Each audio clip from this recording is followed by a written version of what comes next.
कृष्णा, सबका आज के गीता सत्र में स्वागत है। और आज आज जैसे कि गीता जयंती है तो सबको गीता जयंती की बहुत बहुत शुभकामनाएं। और गीता जयंती के दिन ही हमारा गीता संवाद चालू हुआ था। कुछ प्लान नहीं था, ये सबको पता है।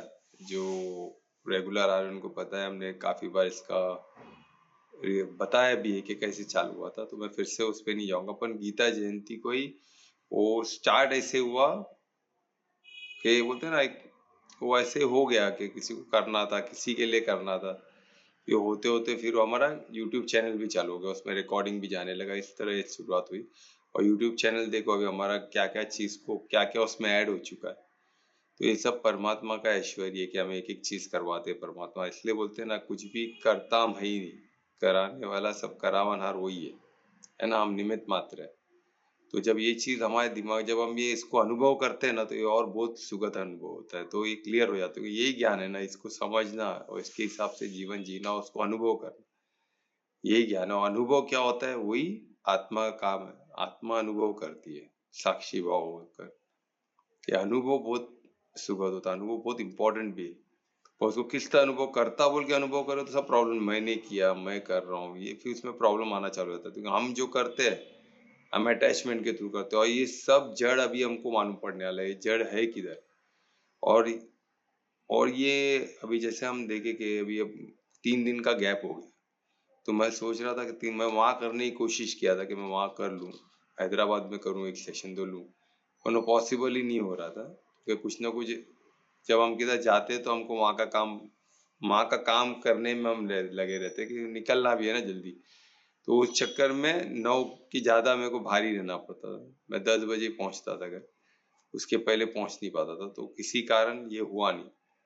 जब मैं आते समय ट्रेन में मैं जब श्लोक पढ़ा और जब गीता जयंती का मुझे पता चला, तो सोचो कितना अद्भुत है कि हमारे गैप के बाद, 3 दिन के गैप के बाद फिर गीता जयंती का हमारा चालू हो रहा है। और ऐसे मोड पे परमात्मा ने श्लोक चैप्टर 14 जो स्पेशली हमारे रखा गया, ये हमने तो नहीं सोचा था कि चैप्टर 14 हम नेक्स्ट गीता जयंती में करेंगे और 14 में श्लोक 5 ही करेंगे। ऐसा कुछ प्लान नहीं था, ये तो ऑटोमेटिक हो। यही तो लीला है ना परमात्मा की, कि हमको बता रहे कि सब मैं कर रहा हूँ, तुम साक्षी बनकर सिर्फ देखो क्या हो रहा है ना। तो ये बहुत ही प्यारा था। तो ये मैं जब ट्रेन में मैं स्टडी किया कि अभी हमको क्या श्लोक करना, तो श्लोक 5 फिर गीता जयंती, फिर श्लोक 5 पढ़ा तो ऐसा लगा वाह क्या मैजिक ही है चीज। और ये हमारे लिए बहुत जरूरी है। वाकई में हम जो सोच रहे हैं वो फैक्ट है कि वो ये चीज बहुत जरूरी है ना। तो क्या हमें अगर परमात्मा का कार्य करके जाना है तो किस तरह करना है और किस तरह हम नहीं कर पा रहे, ये तो मालूम होना चाहिए ना। हम क्यों नहीं कर पा रहे तो वो भी हमको आज मालूम पड़ जाएगा। हम करें तो कैसे करें वो भी मालूम पड़ जाएगा। तो आगे के श्लोक में हमको और डिटेलिंग में पता चलेगा। ठीक है। तो ऐसे आज गीता जयंती के कारण दुर्वेश का था कि इसको शुरुआत भी हम कुछ तो स्पेशल रखे गीता जयंती के तहत। तो मधुरम, कुछ मधुरम का गीत एक सुना, गीत से चालू करेंगे। तो कौन, दुर्वेश करोगे? हाँ सर। तो मैं रिक्वेस्ट करूंगा कि शुरुआत भी मधुरम से करें। तो गीता जयंती में कुछ तो स्पेशल होना चाहिए ना, तो बनता है। तो दुर्वेश, मैं रिक्वेस्ट करूंगा दुर्वेश को कि शुरुआत मधुरम से करें। हरे कृष्णा। श्री कृष्णा वासुदेवाय हरे परमात्मने प्रणकेशनाशाय गोविंदाय नमो। श्री गणेश। राधे राधे कृष्णा, राधे राधे कृष्णा, राधे राधे कृष्णा। अदरम मधुरम वदनम मधुरम नयनम मधुरम हसितम मधुरम हृदयम मधुरम गमनम मधुरम मधुराधिपति अखिलम मधुरम। राधे राधे कृष्ण। वचनम मधुरम चरितम मधुरम वसनम मधुरम फलितम मधुरम चलितम मधुरम रमितम मधुरम मधुराधिपति अखिलम मधुरम राधे राधे कृष्णा वेणुर्मधुरो रेणुर्मधुरा पानिर्मधुरो पादो मधुरो नित्यं मधुरं सख्यं मधुरम् मधुराधिपतिरखिलं मधुरम् राधे राधे कृष्ण गीतं मधुरं पीतं मधुरं भुक्तं मधुरं सुप्तं मधुरं रूपं मधुरं तिलकं मधुरं मधुराधिपतिरखिलं मधुरम् राधे राधे कृष्ण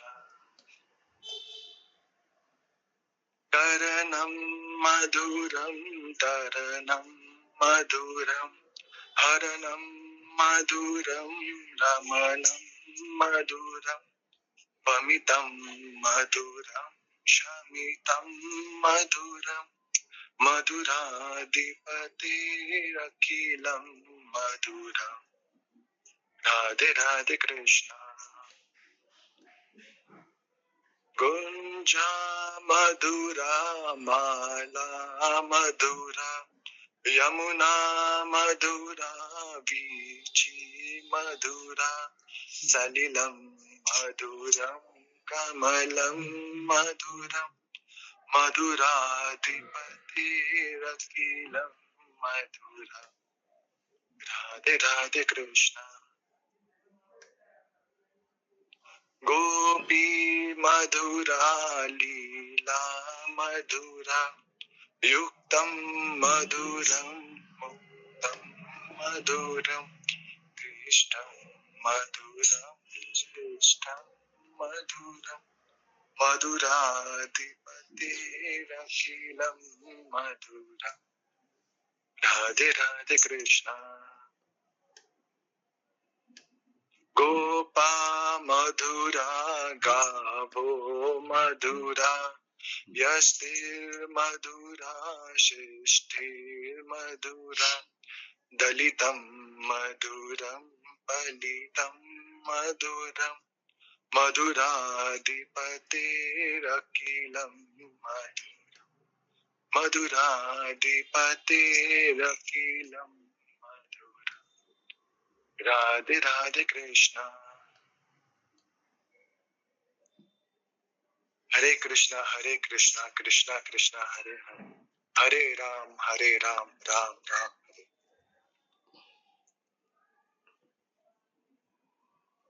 बहुत अच्छे दुर्वेश, बहुत अच्छा तुमने शुरुआत किया, धन्यवाद दुर्वेश का। तो इसी तरह देखिए, कुछ तो जैसे कुछ दिन आता है तो किसी ने ये भी प्लान नहीं था, ये दुर्वेश ने अभी सडन दुर्वेश के माता ने रिक्वेस्ट किया, तब जाके हमको मधुरम का गीत शुरुआत भी इतना प्यारा हो गया। तो अभी हम प्रार्थना करेंगे कि और ये जो आज का दिन हमारे लिए बहुत महत्वपूर्ण हो, आज के दिन से हम कुछ तो हमारे में चेंज लाए, परिवर्तन लाए, और आज का ये श्लोक हमें बहुत मदद करेगा। और 3 और 4 का जो हम रिवीजन करेंगे, वो करते हुए हम आगे बढ़ेंगे तो वो कितना मदद करेगा। और किस हमको कुछ तो हमको चेंज लाना होगा आज, है ना? थोड़ा तो चेंज लाते हैं, ठीक है? और आज से शुरू करना है, अभी से, ऐसा नहीं कि सुबह से, अभी से हमको चालू करना है, ठीक है? तो दोनों हाथों को नमस्कार मुद्रा में लाए, हृदय के पास लंबी गहरी श्वास लें और श्वास को श्वास के गति से परमात्मा को जोड़े। हर श्वास परमात्मा के नाम करें। पूर्ण शरीर को शीतल रिलैक्स महसूस करें और परिशुद्ध प्रेम से, अनन्य भक्ति से परमात्मा को धन्यवाद दें।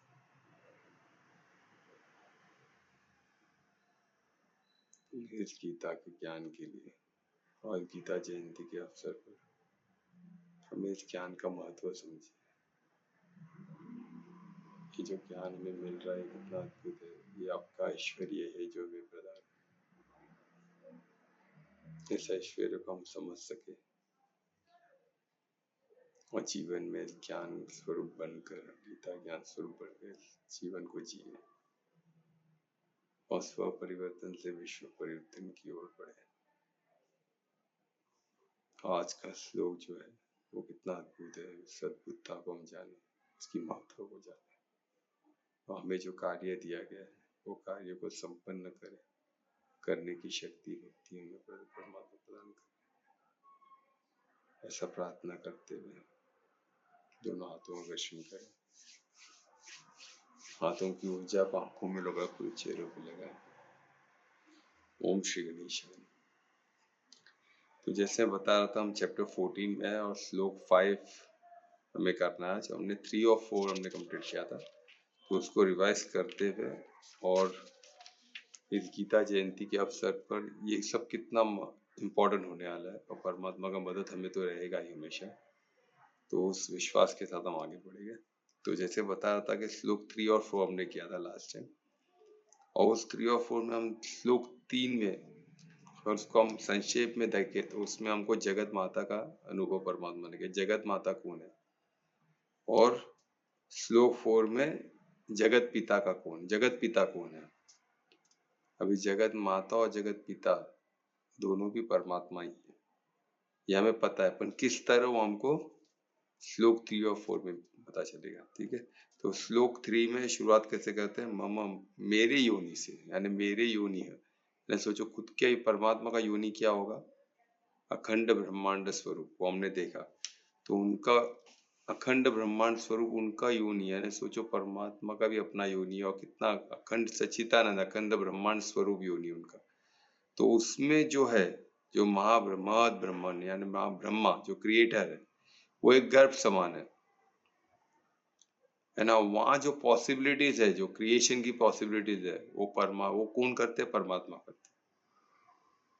यानी जगत ब्रह्मा जी गर्भ है, और योनि क्या हो गया, वो माता ही होगी ना, जगत माता का योनि होगा ना। गर्भ किसको होता है, तो बोलते जो योनि है मेरी योनि है ना, जगत माता की योनि हो गई ना, जिसमें गर्भ है, जो ब्रह्मा जो गर्भ है, उसमें जो पॉसिबिलिटीज है, जो भी क्रिएशन की पॉसिबिलिटी है, वो मैं ही देता हूँ, वो मेरे से ही है, वो ही परमात्मा का ऐश्वर्य बता रहे। मैं भी डिटेल हमने रिकॉर्डिंग में मिल जाएगा, तो मैं बताऊँ जो संभावना है, जो पॉसिबिलिटी, जो भी पॉसिबिलिटी है क्रिएशन की, जो भी हमको क्रिएशन दिखता है, वो सबकी पॉसिबिलिटी वो मैं ही दे रहा हूँ, यानी परमात्मा ही दे रहे। यानी सिर्फ गर्भ ही नहीं, उसके अंदर की पॉसिबिलिटी भी मैं हूँ। और सर्वभूतानु यानी जितने भी लिविंग एंटिटी है, हर कोई, यानी इसमें इंसान ही नहीं, लोगों को कंफ्यूजन रहता है कि इंसान सुपीरियर है, उसमें इसमें कोई स्पेसिफाई भी नहीं किया है। हर एंटिटी है, जो भी जीव जो भी है एग्जिस्ट करता है, वो सब कुछ इसी गर्भ से आया हुआ। ठीक है, कितना अद्भुत। और उसकी और वो भवंती यानी उसका एग्जिस्टेंस की पॉसिबिलिटी भी इसी गर्भ से, और वो भी परमात्मा का ऐश्वर्य है। ऐसे करके भरता बोल के अर्जुन को संबोधित करते हैं। ये हो गया श्लोक 4, यानी जिधर जगत माता का उन्होंने बताया कि जगत माता मैं हूँ बोल के। इनडायरेक्टली इसमें जगत माता मेंशन नहीं है, पर आज मैं जब रिवीजन कर रहा था तो मुझे एहसास ये सब एडवांस का टॉपिक है, पर मैं आज बता रहा हूँ तो गीता जयंती है, तो आप लोग उसको और डिटेल में आप लोग इसको ये कर सके। तो ये जगत माता का हो गया। अभी जगत पिता का देखिए कितना, अभी बोल रहे, एक तो बोले पहले मेरे योनि, अभी इधर सर्व योनि, यानी जितने भी योनि आपको एग्जिस्ट दिख रहे, जो भी योनि आपको दिख रहे, बोलते ना कितने लाख योनि, जो भी योनि है, जो भी एग्जिस्ट कर रहा है आपके हमारे, सबको उसको योनि समझ के चलते हैं। योनि तो कौनती, इधर कौनती या बोल रहे हैं, अब इसको क्या बोल रहे हैं, अर्जुन को कैसे संबोधित कर रहे हैं, कौनती पुत्र है, कुंती पुत्र है। इसमें अभी बता रहे कि अभी माता का डिनोशन हो गया, तो अभी इसको बोल रहे कि जैसे कुंती पुत्र यानी तो माता, अभी माता जिसको समझ रहे तो माता भी मैं ही हूँ। ठीक है, तो अभी इसको कुंती पुत्र बोल रहे, भले तू पुत्र, ये योनि तुझे मिला, पर इनडायरेक्टली अभी क्या है, जगत माता कौन है, मैं हूँ। तो मेरे योनि से ही सब कुछ का, सबका क्रिएशन पॉसिबल है। जो तुम्हें जगत ब्रह्मा क्या है, गर्भ है, तो उसमें जो भी पॉसिबिलिटी है वो मेरे से ही होता है। ओके, तो इसमें बता रहे अभी जो भी योनि है वो भी सब गर्भ से ही निकला है। जो कौन सी योनि का, जो सचितानंद जो बड़े जो है ना जगत माता के युगग्रह से निकला हुआ है, और मूर्ति यानी जो फॉर्म जो भी मिला, जो भी फॉर्म है, वो सब फॉर्म भी, हर फॉर्म पॉसिबिलिटी है, उसका जो पॉसिबिलिटी वो भी मेरे से ही है, जो ब्रह्मा क्रिएशन से निकला है, राइट, वहां उनके गर्भ से निकला है। अभी ब्रह्मा को क्या बोले, महायोनि, यानी सोर्स ऑफ बर्थ, यानी जिसका भी सोर्स ऑफ बर्थ होते ब्रह्मा, महायोनि यानी जिनका उनसे निकला है, यानी सोर्स ऑफ बर्थ है। अहम बीच है, यानी खुद को क्या बोल रहे हैं, मैं बीच हूं, मैं बीज देने वाला पिता हूं। अब इसमें हो गया जगत पिता, यानी उसमें जो बीज जो है वो बीज देने वाला पिता कौन है, वो मैं हूं। अहम है ना, अहम बीज प्रधानती पिता, यानी पिता प्रधानती पिता, यानी देने वाला पिता मैं हूं, यानी इधर हो गए जगत पिता। तो ये दो श्लोक से हमको क्लियर हो गया, इसलिए बोलते हैं माता पिता सब परमात्मा ही है, तो इसमें कोई कंफ्यूजन नहीं होना चाहिए। ठीक है, तो ये हमको मालूम पड़ा। अभी श्लोक, अभी इसमें हमको कितना हमको निश्चित होना चाहिए कि इसमें कोई डाउट होना ही नहीं चाहिए, परमात्मा को सरेंडर करने में प्रॉब्लम क्या है ना। सब हमारे भी, हमारे माता पिता के, हमारे ग्रैंड पेरेंट जो भी एग्जिस्ट करते हैं, हमारे जो देवी देवता जो भी एग्जिस्ट किए इधर आके, वो सबके माता पिता स्वयं परमात्मा। हमारे जो गुरु, जिनको भी आप पूजनीय मानते हो, जिनको भी आप रेस्पेक्ट करते हो, या आजकल के जो स्टार लोग, जो बड़े बड़े स्टार है, बड़े बड़े बिजनेसमैन है, वो फॉलो करते, फैन फॉलोज है, वो सबके भी जगत पिता जगत माता कौन है, परमात्मा ही। परमात्मा से बढ़कर कोई हो सकता है क्या, और ये भगवान वाच्य। तो इसमें सरेंडर करने में प्रॉब्लम क्या है, तो उसको ही हम सरेंडर की बात कर रहे हैं। तो एक चीज हमको क्लियर हो गई कि परमात्मा को सरेंडर करने में उससे बड़ा कोई है ही नहीं, और वही सबके माता पिता है, हमारे भी और सबके भी। तो उनमें सरेंडर करने के लिए सेकंड थॉट भी नहीं आना, क्यों क्वेश्चन ही नहीं आना चाहिए, तो वो क्लियर हो गया था। ठीक है, तो अभी हम श्लोक 5 पे चलेंगे, जो आज का हमको करना था। कितना अद्भुत होने वाला, देखिए कौन कौन पढ़ने वाला श्लोक 5। मैं करता हूँ। तो मैं रिक्वेस्ट करूंगा दुर्वेश से कि श्लोक 5 पढ़े। श्री गणेशाय नमः। सत्वं रजस्तम इति गुणः प्रकृति संभवः निबध्नन्ति महाबाहो देहे देहिनं व्यहम्। अद्भुत, धन्यवाद दुर्वेश, इतना अच्छा आपने श्लोक रिसाइट किया। तो देखिए श्लोक रिसाइट करने में भी उसका महत्व है, जो मैं चाहूंगा कि सब जन एटलीस्ट पढ़े श्लोक को। जिसके आज भी गीता नहीं है प्लीज बोले, हिंदी इंग्लिश ऐसा 2 लैंग्वेज में तो मेरे पास है, तो किसको भी चाहिए तो बोल सकते हैं। आज गीता जयंती है, तो डेफिनेटली को किसको भी देना है गिफ्ट, कोई भी गीता जिधर से आप ले सकते हो, गीता प्रेस जहाँ से भी लोग, किसको भी गिफ्ट देना है तो गीता ही दो, और अथॉरिटी से ही ले, यानी गीता प्रेस हो गया या इस्कॉन हो गया, ऐसे अथॉरिटी जिधर आपको लगता है गीता, वो श्लोक वही होना चाहिए, उसमें कोई चेंजेस नहीं होनी चाहिए। ऐसी जगह जा तो सिर्फ श्लोक का बुक ले, छोटा बुक, वो भी दे सकते हैं। सिर्फ श्लोक का बुक होगा या नहीं है तो खुद प्रिंट आउट करके ले सकते हैं हम, हमको आज ऑनलाइन सब अवेलेबल है, तो कलर प्रिंट आउट लेके, नहीं तो हम देखेंगे, हम भी बना सकते, कोई दिक्कत नहीं है, कोशिश करेंगे कि करने की। तो गीता जयंती भी हम सबको वही गिफ्ट है ना, बहुत इंपॉर्टेंट है। तो हम देखेंगे हम जिस तरह एक्सप्लेन करते हैं वर्ड टू वर्ड, इसका भी बन सकता है। मैं कोशिश करूंगा कि हम जिस तरह इसको हम जो एटलीस्ट हम वो ही पढ़े, है ना, हम किधर इधर उधर भटके नहीं। तो हम देखें कि हम जिस तरह समझते वही चीज का हम बना सकते हैं, तो वो भी बना सकते हैं, है ना। वो भी पॉसिबिलिटीज दुर्वेश देख हो सकता है क्या, देखो, है ना, वो भी हो जाएगा मेरे ख्याल से, कोई दिक्कत नहीं आनी चाहिए। आज टेक्नोलॉजी के ये बहुत इजी होगा with the help of technology, तो हम वो भी देखेंगे। वो आज गीता जयंती के समय वो निकला है, तो उसकी भी पॉसिबिलिटीज होगी शायद, तभी ये बात निकला है, तो वो भी हम देखेंगे। तो अभी इसमें देखिए, अभी ये श्लोक 5 का महत्व देखो। इसमें अभी बताया जो सत जो गुण है ना, सत यानी क्या हो गया, सतम यानी मोड ऑफ गुडनेस, यानी जो भी अच्छाई हमको दिखती है ना, यानी सतोगुण, तो वो गुण की बात हो रही है सतम में।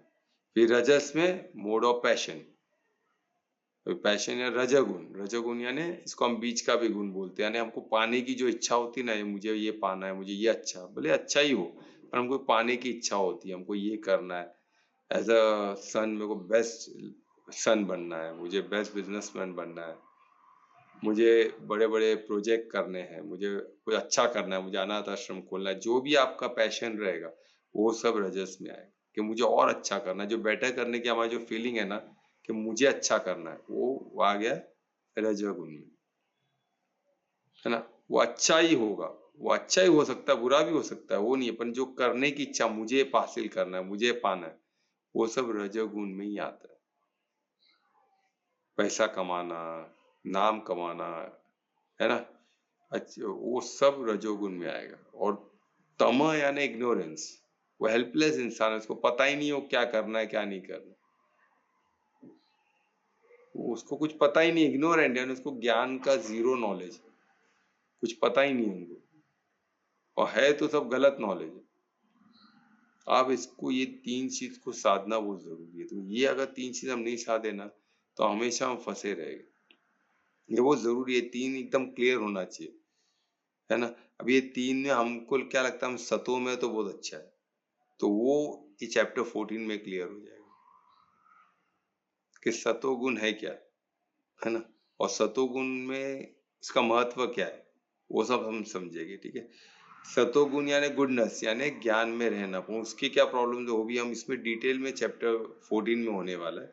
तो अभी हम इसको समझेंगे कि श्लोक 5 में क्या है। तो सतो, रजो और तमो, ये तीन जो है ये है क्या, है ना, ये तीन जो है ये एक्चुअली है क्या, गुण है, तो ये हमारा गुण है, किसका गुण है। तो अब इसको इसमें क्या पता है, ये सब क्या है, गुण है, ये सब क्या मोड है, गुण है सब, गुण हम बोलते हैं ना, जिस मोड में अभी गुण बोले तो जिस अभी हमारा जैसा गुण है वैसे हम बिहेव करेंगे ना। फॉर एग्जाम्पल, अब एक पेड़, आम का पेड़ है, तो वो आम ही देगा ना, उसका गुण है मीठा फल देने का, तो वो मीठा फल ही देगा, वो करेला तो ही ना, कड़वा फल तो ही ना दे सकता है, वो नहीं, पॉसिबल नहीं, उसका गुण है वो मीठा फल ही देगा, और वैसे फल देगा जिससे लोगों का हमको बहुत न्यूट्रिशियस फूड देता है, उससे हमारा जीवन चलता है ना। ऐसे कितने पेड़ पौधे, ऐसे कितने औषधि पेड़, ऐसे औषधि के झाड़ जो औषधि देते हैं हमको, है ना, उसकी वजह से हम कितने वो हम नॉर्मल खाने में नहीं यूज कर सकते, पर उसको औषधि बोल के यूज किया जा सकता है, तो उसका गुण है, औषधि गुण है उसका। उसको हम खाने दोपहर को पेट भर के खाएगा तो चलेगा क्या, नहीं चलेगा। इसलिए कांदा, लहसुन, ये सब औषधि बोल के, इसलिए सतों में बोलते हैं ना, सात्विक खाने में कांदा लहसुन अवॉइड करते हैं, क्योंकि उसको लिमिटेड में, और उसको एज अ बोलते हैं ना, एज अ मेडिसिन खाना है उसको, औषधि बोल के खाना है उसको, तो उसका ऐसे हम खाएंगे तो एक्सेप्ट नहीं होगा। तो कितने लोग वो उस हिसाब से उसको देखते हैं, हम उसको ही खा सकते हैं क्या, नहीं खा सकते। तो ये हिसाब से इधर बताएगा। तो ये गुण क्या है, मेरा मतलब क्या था, गुण क्या है, वो पर्टिकुलर प्रकृति है। अभी गुण किसका है अभी हम देखें, पर गुण क्या होता है, जो है वो देगा, वैसा चीज है। सो मोड क्यों बोलते हैं, जैसा गुण है वैसा वो चीज चलेगी, ओके। तो उसको मोड बोला गया इंग्लिश में, यानी गुण क्या, जैसा गुण है वैसा वो बिहेव करेगा। और कोई एकदम जिसका गुण एकदम तमो है तो इग्नोरेंस तो दिखेगा उसमें, जिसमें रजस है उसका दिखेगा, पैशनेट रहेगा वो हर चीज को, एक अपना एक एम्बिशन रहेगा, उसका एम्बिशन के पीछे भागेगा, और ऐसे भागेगा उसको दाएं ना बाएं कुछ नहीं देखने वाला। और सतोगुण क्या रहेगा, वो गुडनेस का गुण, वो ज्ञान से भरपूर है, उसको ज्ञान क्या है पता है ना, वो ज्ञान युक्त कार्य करेगा, ठीक है। तो ये हो गया गुण। अभी ये गुण में हम डिटेल में बाद में जाएंगे, पर अभी ये गुण किसका है, ये तीन क्या है, रजो तमो सतो, इधर सिर्फ गुण नहीं लिखा है, इधर क्या लिखा है, सतम, रजम और तम। अभी ये क्या है, ये गुण है, यानी इधर बता रहे सब गुण है जिससे हम ऑपरेट करते हैं, हम वैसे, हमारा बिहेवियर हमारा सब वैसे होता है। अब ये क्या है, इसमें क्या बात है, प्रकृति, उसके बाद प्रकृति दिया, यानी मटेरियल नेचर। अभी प्रकृति वर्ड को हम साधेंगे तो प्रकृति नॉर्मल किसको, वो उसकी प्रकृति ऐसी है ना। हमको लगता है प्रकृति वो, तो हम सृष्टि को प्रकृति में कभी कंफ्यूज है। सृष्टि यानी जो सब कुछ ना, प्रकृति हम बोलते हैं उसका नेचर क्या है, वो किस तरह बिहेव करता है, वो उसका प्रकृति ऐसा है ना, गुस्से उसका स्वभाव ऐसा है, प्रकृति उसकी ऐसी, उसका नेचर ऐसा है। तो प्रकृति ये क्या हो गया, ये मोड प्रकृति में आता है, यानी प्रकृति मोड पे ऑपरेट करती है। प्रकृति मोड क्या है, जो सृष्टि को भी हम प्रकृति कहते हैं। तो सृष्टि एज अ स्थूल देखे तो 5 तत्व का बना है, प्रकृति कंप्लीट करती है इसको, सृष्टि को, क्योंकि इसमें मोड आ गया ना। ये हमको, ये एडवांस का टॉपिक है, बस इसको समझो, अभी आप लोग समझने की कोशिश करो। एक तो हो गया सृष्टि, हर चीज सृष्टि में आ गई, पर इसमें मोड कहाँ से आया, प्रकृति, उसका नेचर क्या है, उसमें जो बोलते हैं नेचर, किस तरह उसको ऑपरेट करना है, किस तरह उसको चलना है, ये हम जब प्रकृति उसमें डालेंगे तो ये क्या हो गया, उसका प्रकृति कंप्लीट करती है सृष्टि को।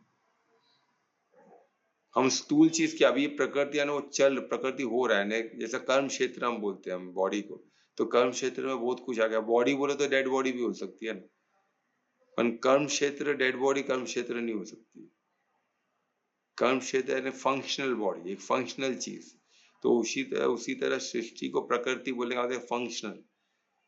ऐसे ही नहीं, उसमें फंक्शनल क्या है, उसका इकोसिस्टम सब उसमें आ गया, वो फंक्शनल हो गया।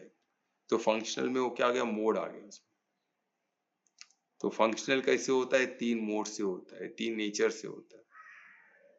इतना समझ में आ गया। तो ये क्या, यानी सृष्टि को फंक्शनल यानी प्रकृति हो गई, और प्रकृति कैसे फंक्शनल करती है, 3 मोड से करती है। तो आत्मा करती है कि आत्मा नहीं है, प्रकृति की बात हो रही है।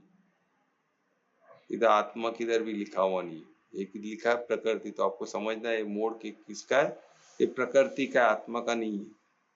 ठीक है, तीनों मोड किसका है, प्रकृति का। ठीक है, ये क्लियर हो गया। अब इसके बाद है संभव, यानी उत्पन्न, यानी प्रकृति से उत्पन्न है। ये 3 मोड प्रकृति से उत्पन्न है, आत्मा से नहीं। इसमें क्लियर लिखा है कि ये तीनों मोड प्रकृति का है। तो हम जिसको भी तमो बोलते, तमो क्या हो गया, प्रकृति का गुण है, वो आत्मा का नहीं है। तो आत्मा को दोष हम नहीं दे सकते इसका। ठीक है, तो आत्मा कैसे होता है वही हम देखेंगे। ठीक है, इसमें देखो कितना ब्यूटीफुल श्लोक है, इसको अच्छे से साधे। तो प्रकृति का ये 3 मोड है, क्योंकि उससे उत्पन्न है, प्रकृति से उत्पन्न है। निबंधवंती यानी क्या हो गया, बाइंड, ये हमको, ये बांधने की शक्ति है इसमें, ये बनती है हमसे, तभी तो उसको ऑपरेट, प्रकृति बांध के रखती है, तभी तो ऑपरेट करती है ना उससे। और इससे बनता कौन है, और बंधती बोल के वो महाभाव, इसमें बीच में देखो कितना, इसमें महाभाव। अब इसमें अर्जुन को कैसे संबोधित किया है कृष्ण ने, महाभाव यानी महाभुजाएं वाले। अब ये भुजाएं भी क्या है, बंधा हुआ है ना शरीर से। तो हमको एक्सप्लेन करने के लिए, जिस तरह 2 भुजाएं हैं, जो कर्म हम जो हाथों से करते हैं वो शरीर से बंधा हुआ है ना, और उसी से हम फंक्शनल करते हैं। तो उसी तरह ये जो तीन गुणों है, ये जो 3 गुण है, रजो तमो सतो, ये भी प्रकृति से बंधी हुई है, प्रकृति, और उसी से सब कर्म होता है, उसी से ऑपरेशनल होता है सृष्टि, और वही प्रकृति।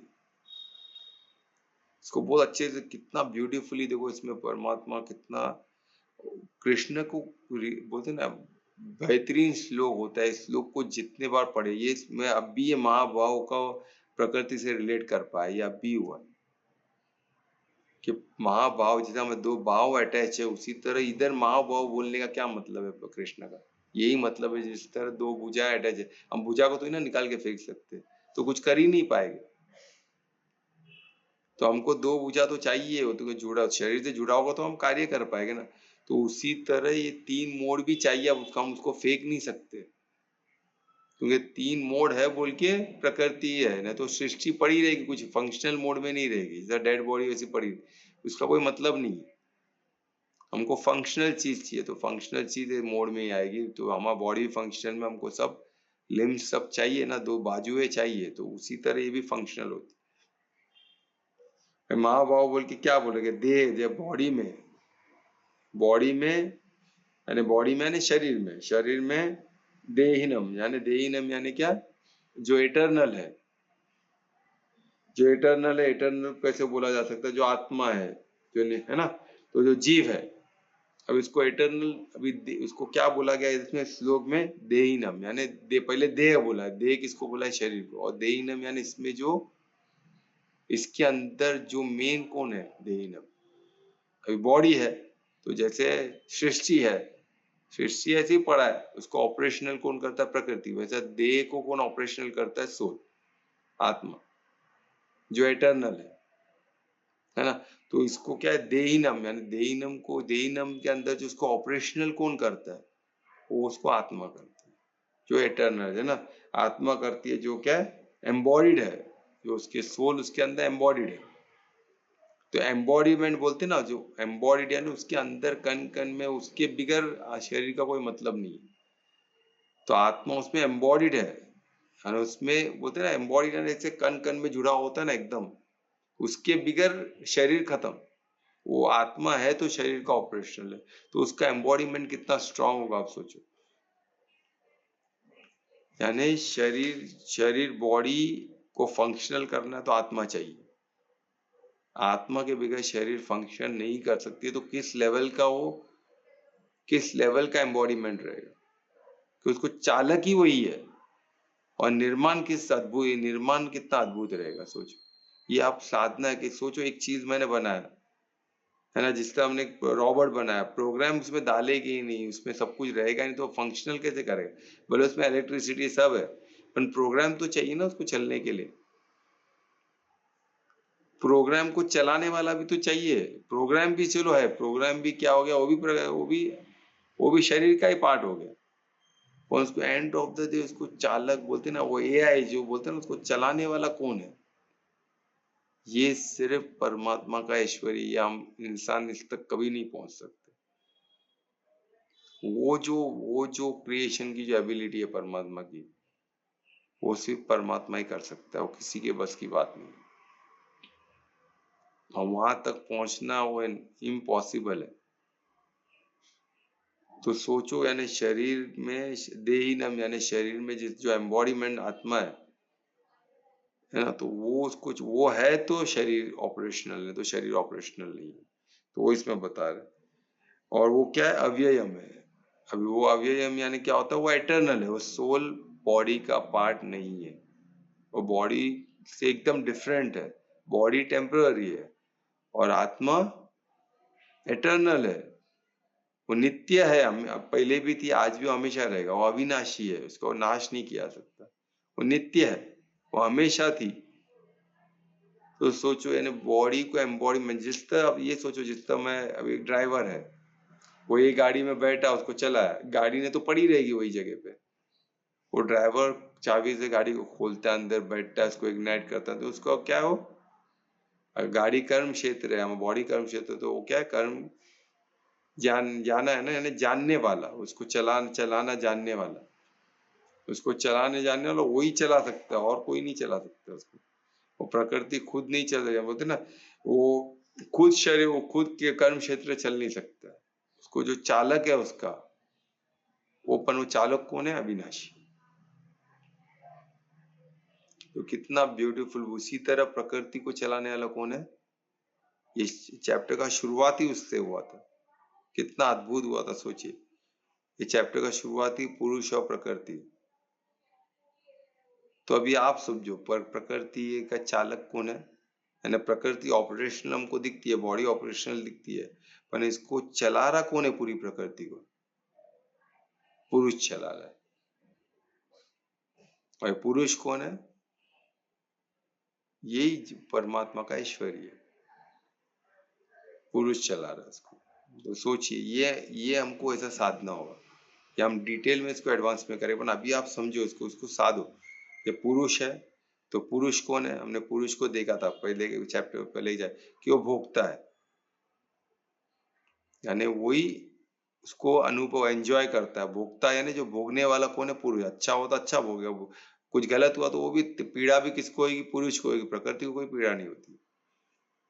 ये पीड़ा का जो अनुभव करता है कौन करता है? पुरुष करता है। प्रकृति को कोई पीड़ा नहीं है। प्रकृति वो 3 मोड में ऑपरेशनल करती है प्रकृति सृष्टि को। पर उसको जो पीड़ा जो महसूस होता है, कुछ अच्छा चीज का तो मीठा लगा, सुगंध अनुभव हुआ, वो अनुभव सब करने वाला पुरुष है। तो अगर हम आत्मा है, तो हमको अगर कुछ मीठा हमको भी अनुभव हो रहा है, तो हमें पुरुष तत्व भी है। अगर हम महसूस कर सकते हैं तो हम पुरुष भी है। पुरुष का भी हम में तत्व है,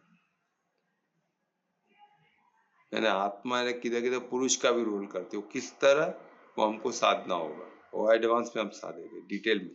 तो अभी सोचो पुरुषोत्तम कौन है? जो हर पुरुष को, जितने पुरुष है उसका कोई उत्तम, उसमें उसको कोई चलाने वाला चाहिए ना। अभी हम आत्मा है तो हमें शरीर है, पर जो ऐसे ऐसे जीव है जो छोटे छोटे एक सेल के जीव, वो भी तो कुछ अनुभव कर रहे हैं ना। पर उनका पर्सनल तो वो पुरुषोत्तम उनको चला रहे, उनका सब पूरे सृष्टि का अनुभव कौन कर रहे हैं? पुरुषोत्तम कर। और पुरुषोत्तम कौन है? वो भी सब परमात्मा का ही स्वरूप है। वो परमात्मा के क्रिएशन का एक बोलते ना, एक एक डिपार्टमेंट है, और सबका दौर किधर है? परमात्मा के पास, क्योंकि सब उनके ऐश्वर्य से ही सब कुछ पॉसिबल है ना। और हम किस तरह जुड़ते हैं पुरुष से, किस तरह पुरुषोत्तम से जुड़ते हैं, किस तरह आत्मा से जुड़ते हैं। आत्मा यानी क्या हो गया? सचितानंद का, परमात्मा का डायरेक्ट अंश है, तो उनका अवेयरनेस है। हम अवेयर है, हो रहा है, वो आत्मा हो गया। अगर हम कुछ टेस्ट अनुभव कर रहे तो पुरुष हो गया। अगर हमको अनुभव, हम उसको पुरुष बोल के अनुभव तो हमको टेस्ट अनुभव होगा। तो उनके हम अवेयर सिर्फ बॉडी के नहीं है, प्रकृति, हम पुरुष के भी, हम उसको भी अवेयर कर सकते हैं, उसको भी हम साक्षी बन के उसको भी देख सकते हैं। और देखना ये बहुत जैसे दृष्टि बहुत, ये मैं आंखों का देखना नहीं बोल रहा हूँ, देखना यानी पांचों इंद्रियों को देखना, यानी महसूस करना, वो सब देखना, दृष्टि में वो सब आता है। तो अनुभव कंप्लीट दृष्टि का पार्ट है, इसमें पांचों इंद्रियां, कर्मेंद्रियां, सब आके एक बोलते ना अनुभव जो आता है, जो पुरुष का पार्ट है, जो भोगते, हमको लगता है हम भोग रहे, कि आत्मा, वो सब आत्मा वो भी दृष्टि से देख रही है। आत्मा की दृष्टि कितनी ब्यूटीफुल होगी। तो बोलते ना दृष्टा बनना यानी बहुत पावरफुल है। तो दृष्टा बन के हमको समझना है कि वो पुरुष का काम, पुरुष देख रहा है, पुरुष अनुभव कर रहा है, हम नहीं अनुभव कर रहे, हम साक्षी है, उसको हम फील कर रहे हैं, हम साक्षी। हमारा आत्मा काम सिर्फ साक्षी, सिर्फ अवेयर। अगर कोई पीड़ा हो रहा है तो पुरुष को हो रहा है ना, आत्मा को तो ही ना हो रहा है।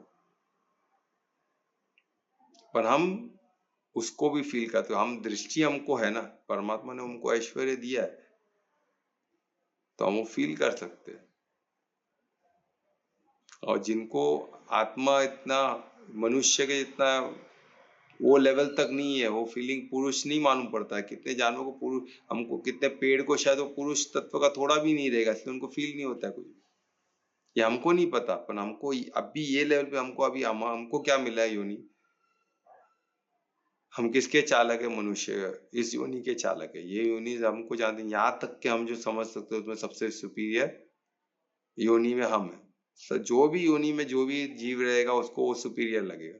तो हमको अभी तक का सबसे मनुष्य ने सबसे सुपीरियर हमको ये लगे, यही लगेगा, यही सृष्टि का नियम है। उसके ऊपर का सब ऐश्वर्य, सब क्या योग माया से अदृश्य है।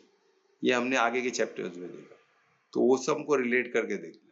तो ये अभी तक का सब अदृश्य है, तो हमको अभी तक का सबसे, यानी हम जो भी जीव को समझते हैं उसमें हम सबसे बेस्ट क्रिएशन है, क्योंकि हम पुरुष को भी समझ सकते हैं, हम इतनी चीज एक्सप्रेस कर सकते हैं, इतनी चीज हम समझाने बोलते हैं। हम चालक किस लेवल की, हम सोचो, हम सिर्फ गाड़ी चला रहे नहीं, हम उसको एक्सप्रेस भी कर रहे हैं, है ना। उसको क्या भोग, क्या पुरुष क्या भोग रहा है, वो भी दृष्टि हमको समझने की। पर हम क्या हो रहे हैं वो अभी हमको मालूम पड़ेगा। हम क्या उसमें देह में, हम देह में है ना, देह से एम्बॉडीड है, क्योंकि हम उसके चालक है। तो हम क्या सोचते हैं, हम हुए मिस रिप्रेजेंटेशन, हमारे आइडेंटिफिकेशन में प्रॉब्लम हो गया। तो हमने देखा कि शुरुआती परमात्मा ने चैप्टर कैसे की, हमको पुरुष और प्रकृति का बताया, ना डिटेल में बताया। अभी चैप्टर 14 से, अभी ये बोलते ना, अभी ये श्लोक से 14 श्लोक में हमको गुण के बारे में, जो 3 मोड ऑपरेट होता है, ये जो 3 गुणों के बारे में अभी हमको श्लोक 5 से चालू हुआ।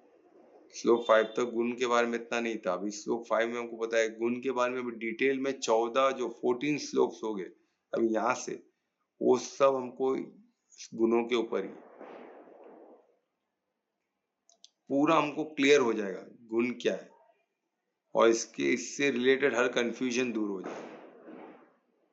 और ये होना जरूरी है, उसके बगैर गाड़ी आगे नहीं बढ़ सकती,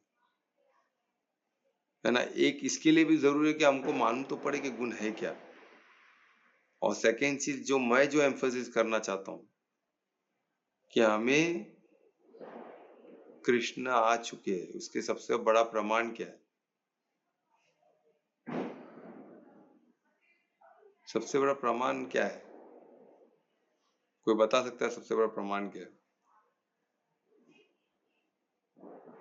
आप लोग सोचो, हम बाद में एंड में लेंगे, पर अभी ये तीन गुण जो है, ये तीन गुण के बारे में डिटेल अभी इस श्लोक से आ रहा है। तो हमने अभी देखा कि तीन गुण किसके है? प्रकृति के है ना। और ये तीन गुण सृष्टि में तीन गुण को प्रकृति से आते हैं और तभी ऑपरेशनल होते हैं, पूरा चक्का चल रहा है, कंटिन्यू फ्लो में है सब। वो फ्लो को हमको समझना है, ये तीन गुणों में सब चीज फ्लो हो रहा है, प्रकृति पूरी फ्लो हो रही है। हमारा बॉडी भी किसका पार्ट है? प्रकृति का। कैसे क्या है ना, प्रकृति से बना हुआ है ना बॉडी। तो इनके तीन गुण प्रकृति है, तो हमारा बॉडी भी प्रकृति है। अगर बॉडी प्रकृति है तो प्रकृति में बॉडी भी आता है, तो मन भी आ गया और बुद्धि भी आ गई। तो अभी आप सोचो कि तीनों गुणों में प्रकृति ऑपरेट करता है, तो हमारा बॉडी भी प्रकृति का पार्ट है, हमारा मन भी प्रकृति का पार्ट है और बुद्धि भी प्रकृति का पार्ट है। तो तीनों उसमें ऑपरेट हो रहा है, फ्लो में चल रहा है। अभी तीनों गुण फ्लो में चल रहा है तो कुछ प्रॉब्लम होना ही नहीं। सबका फ्लो, सबका एक तरीका नहीं रहता है। क्यों? तो उसको हम एग्जाम्पल से समझेंगे। जैसे एक 3 इंक का प्रिंटर होता है, समझो 3 इंक यूज होके प्रिंटर है, समझो उसमें 3 इंक है, राइट। अभी वो 3 इंक में प्रिंटर जब लेता तो 3 अलग अलग इंक में क्या, कौन से कलर के लिए क्या, तो उतना प्रोपोर्शनेटली इंक चेंज होते रहते हैं।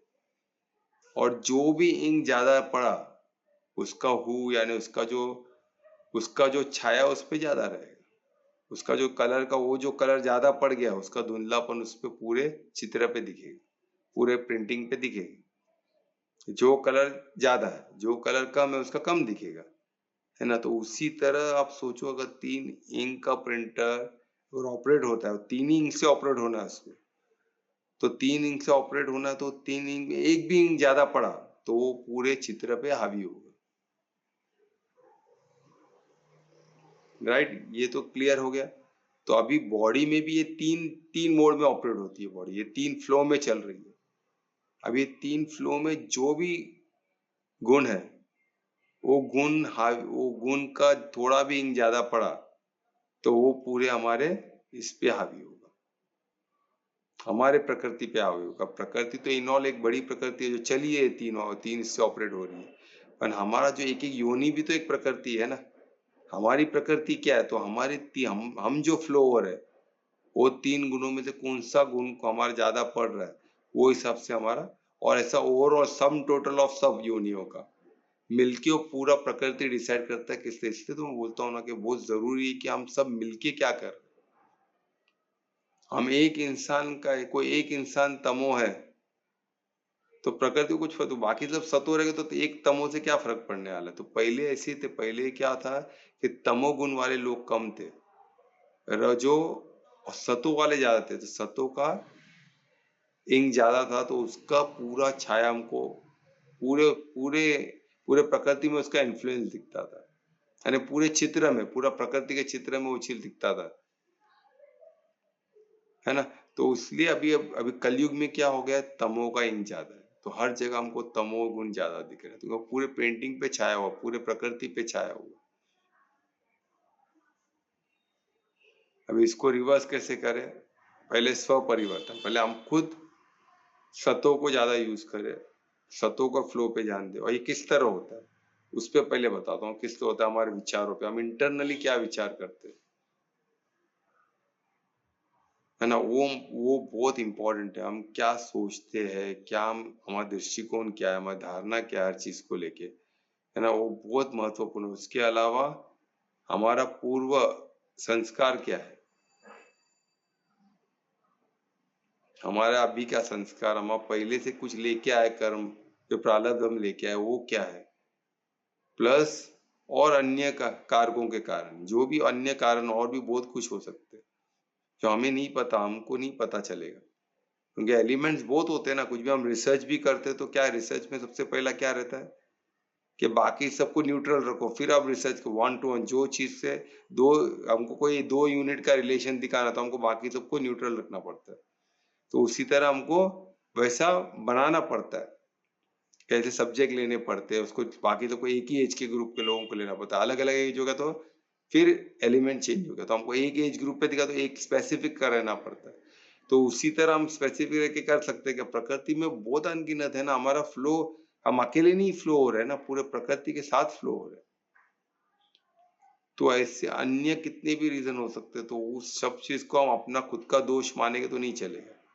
कुछ करने के बावजूद भी अगर नहीं हो रहा तो ठीक है, तो हमको ये नहीं और मैं कुछ भी कर रहा हूँ तो कुछ गलत ही हो रहा है, यही हो रहा है, मैं क्या करूं।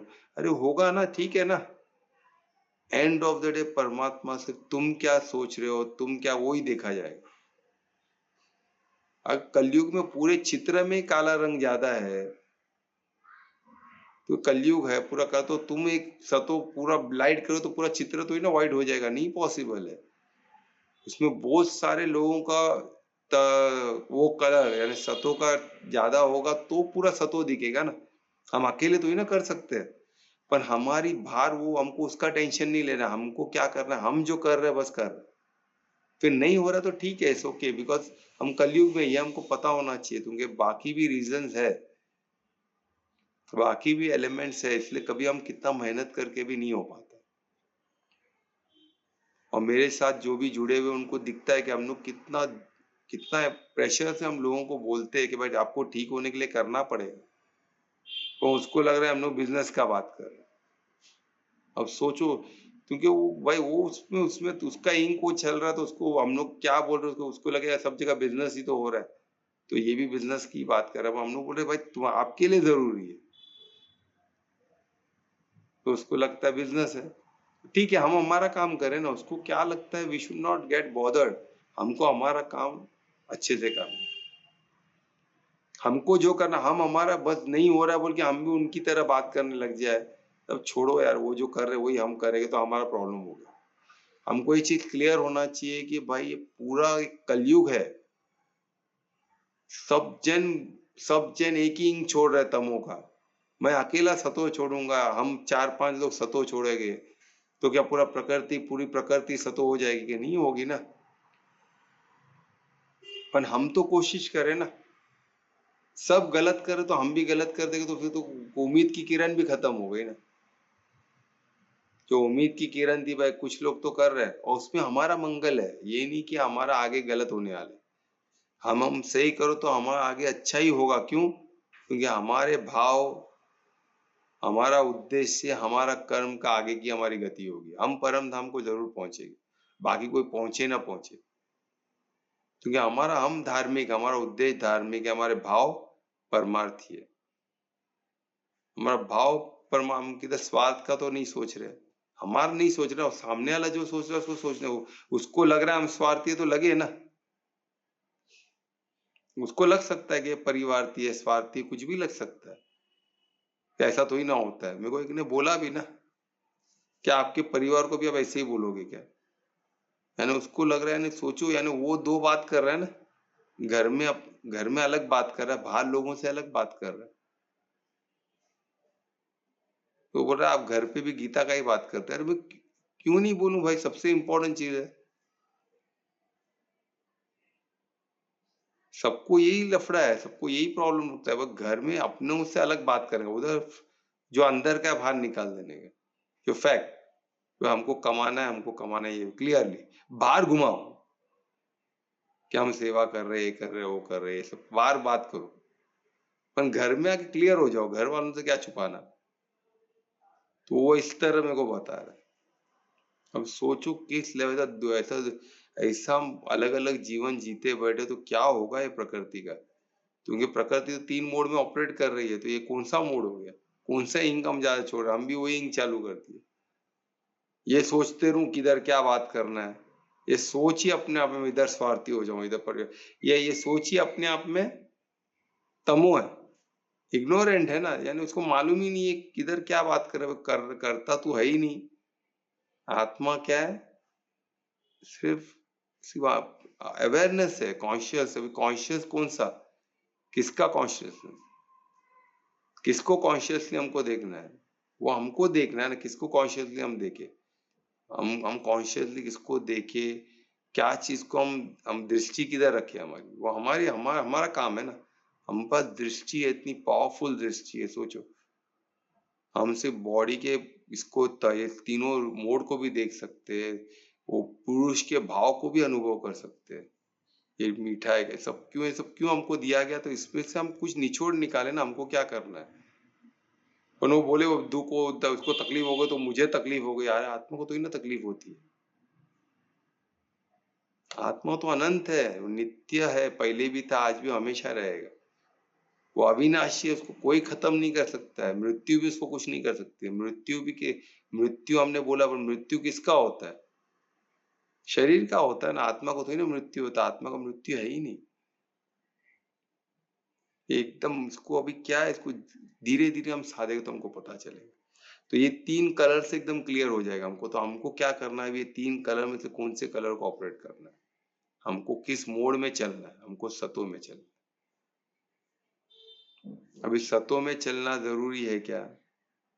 अभी आत्मा को तो करना ही नहीं है कुछ, तो आत्मा क्या हो सकती है? सिर्फ कॉन्शियस, सिर्फ देख के दृश्य, वैसे भी चल सकता है। सन्यासी लोग क्या करते हैं, सबको त्याग देते हैं, सब कुछ नहीं, भाई मैं आत्मा हूं, बस मैं देखूंगा देखूंगा तो क्या होगा, फिर धीरे धीरे शरीर डिटोरेट होने लग जाता है। वो शरीर डिटोर, उससे उसको क्या, आत्मा को क्या लेना देना, वो परमात्मा को वो बस परमात्मा को परम धाम जाना है, परम धाम जब करके बैठ जाए तो परम धाम जाएगा 101%। शरीर भी जल्दी खत्म हो जाएगा और परम धाम चले जाएगा। कितना टाइम लगेगा? 21 दिन में पहुंच सकते हैं। बस सिर्फ परम धाम को कनेक्ट हो जाओ, सब छोड़ दो, खाना पीना सब छोड़ दो, समाधि लेते ना लोग। पर हमको करना है कि हमको नहीं करना है, क्योंकि कृष्ण अवतरित हो चुके हैं, हमको कृष्ण का लीला देखनी है, कृष्ण का मददगार बनना है। हर एक को अलग कार्य दिया गया, हमको ये कार्य दिया गया कि हमको मददगार बनना है कृष्ण का, हमको गोपिका बनना है।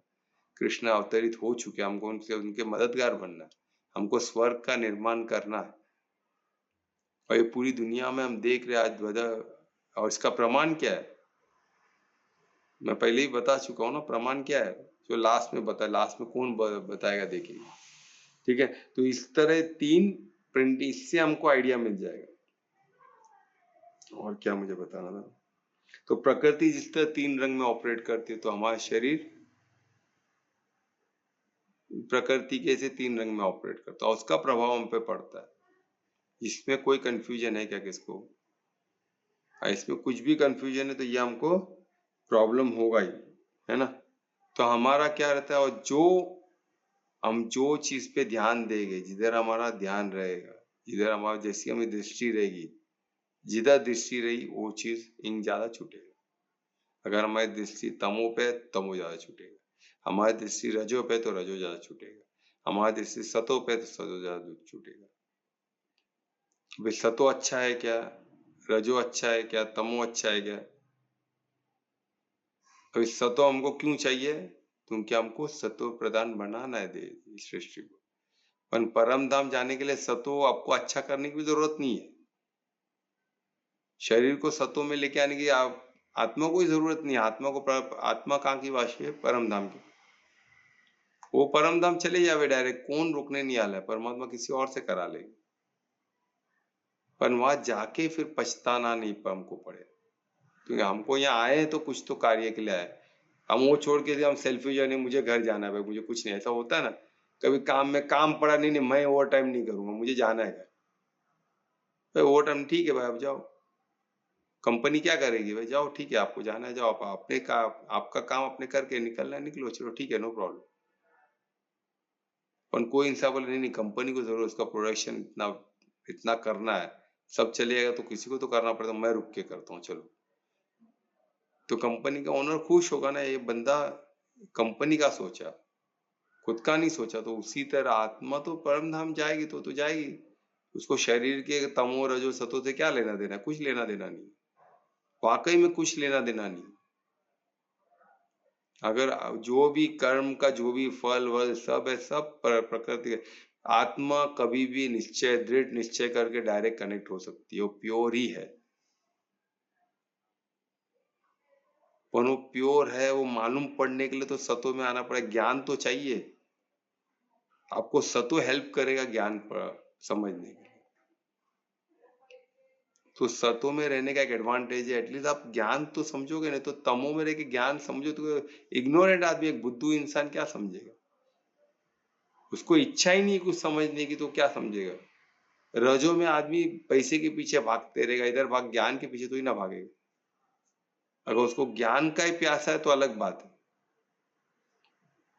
पर नॉर्मली पैशनेट इंसान क्या करता है, कुछ तो उसको हासिल करना है, कुछ तो वो हासिल करने में ज्ञान का भी मदद ले सकता है, पर वहां भी वो कुछ हासिल करने जाता है ना, उसका भी घमंड होता है, ज्ञान का भी घमंड होता है। सोलो तो कहाँ से वहां ज्ञान में आके गिरते हैं लोग नीचे,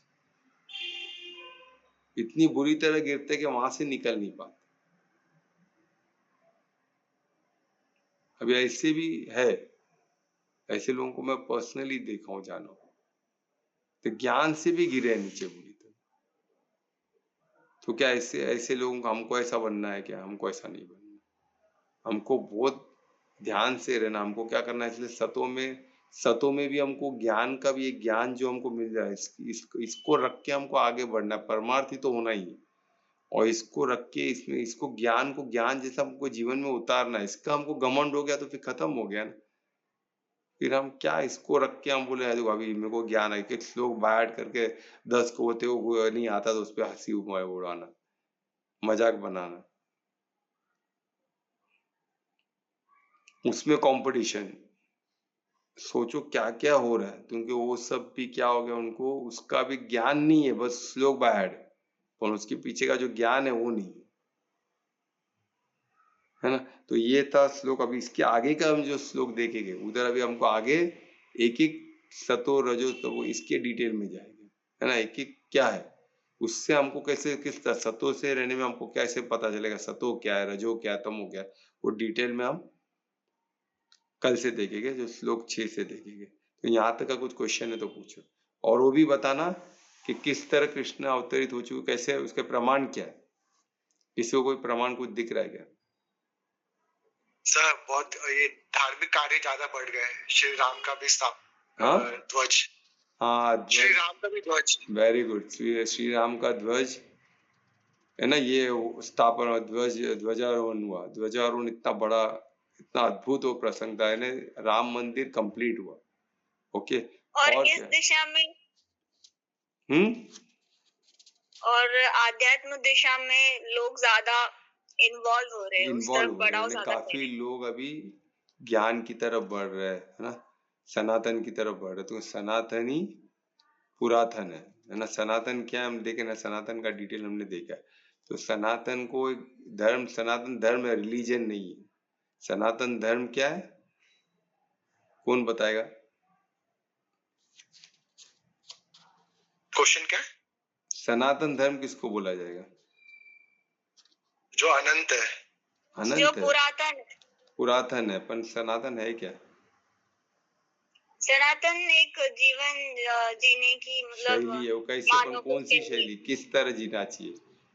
धार्मिक, धार्मिक, धार्मिक पर किस तरह बोला जाएगा उसको, वही बताया था ना मैंने, परमार्थ परमार्थ होकर। पर क्या करना क्या है, वर्ण सिस्टम और आश्रम सिस्टम की स्थापना, है ना।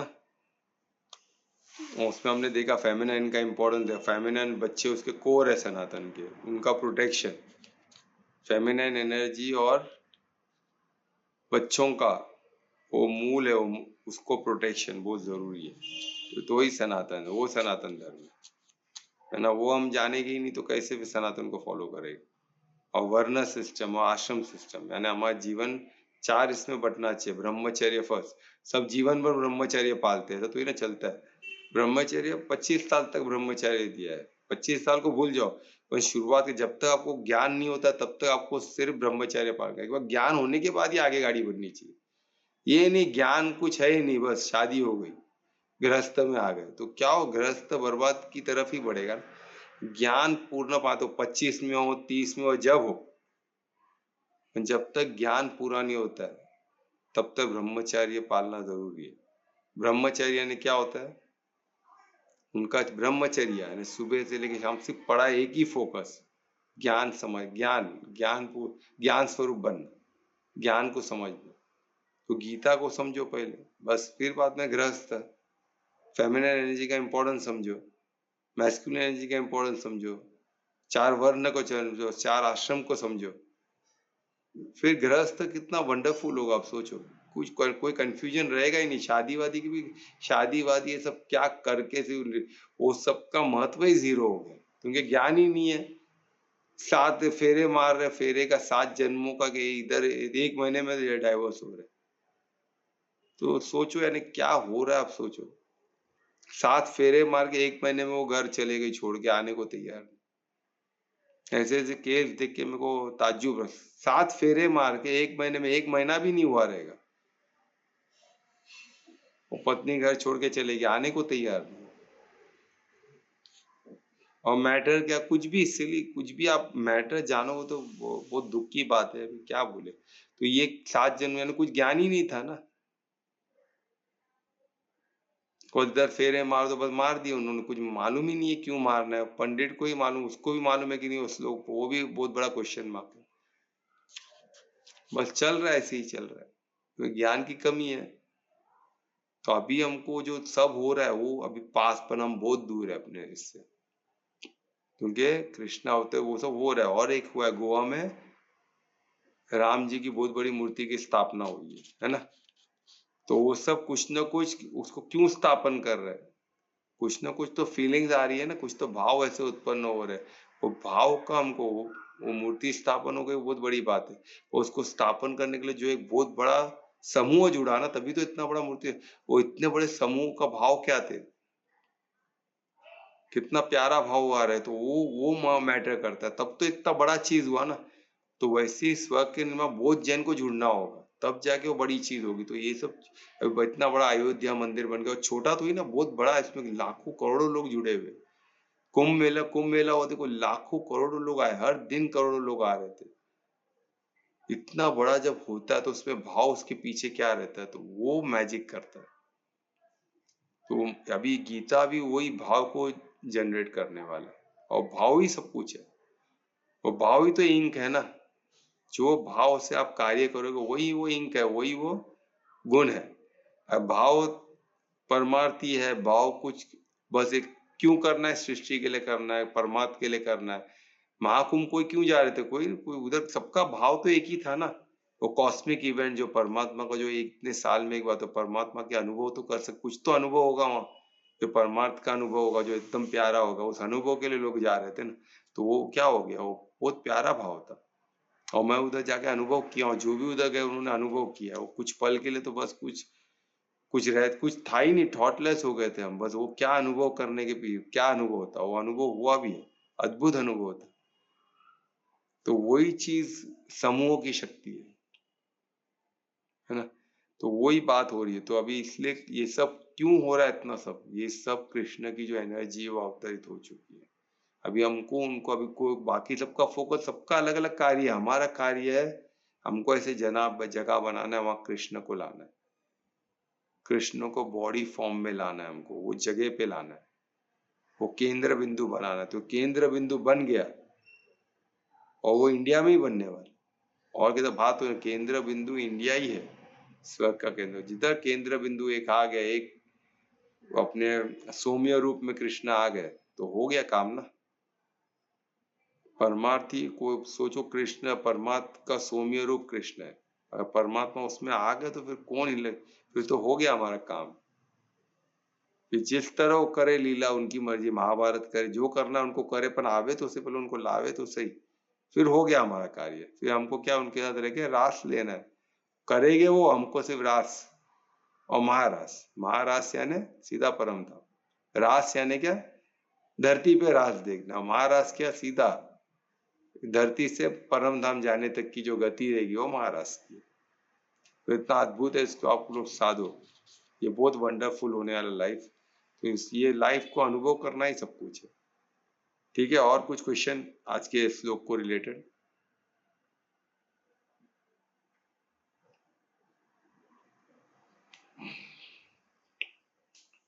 कोई क्वेश्चन नहीं है? सर है पर ब्रॉड है बहुत, और टाइम हो गया ना, तो उसे कल कर स्टार्टिंग से पहले कर लेंगे। अरे कल नहीं आएगा, बोल तो दो। नहीं सर, मुझे ये श्लोक से एग्जैक्टली किस चीज को लर्न करना है वो मुझे समझा नहीं। बाकी सब आप बोले समझे, पर एग्जैक्टली जो प्रिसाइज रहता है ना वो समझा नहीं, क्या एग्जैक्टली इसमें क्या है ना, अभी देखो ये क्वेश्चन शायद सबको रहेगा, तो इसमें क्या हो गया, काफी चीज जोड़ता हूँ, तो अब मैं एकदम शॉर्ट में बोल देता हूँ, तो शायद ये बहुत बड़ा हेल्प हो सकता है तुमको।